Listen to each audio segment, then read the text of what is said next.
C'est l'histoire de 3 jeunes mecs démaguettes qui, après avoir subi une bavure policière, décident d'organiser une marche non violente. De partir de Marseille, de faire une marche à travers la France pour sensibiliser les gens. Et ils vont se retrouver à la fin 100 000 personnes à Paris.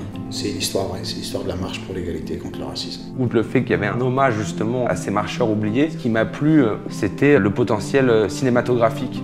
Et je trouvais que c'était une grande histoire. J'étais sur les épaules de mon oncle quand ils sont arrivés à 100 000 à Paris. Je me souviens vaguement d'un bordel, je me souviens d'une fête, tu vois. Et longtemps après, mon oncle m'a raconté, et quand on me l'a proposé, j'ai tout de suite dit oui, j'ai pas réfléchi. Je salue la France de toutes les couleurs!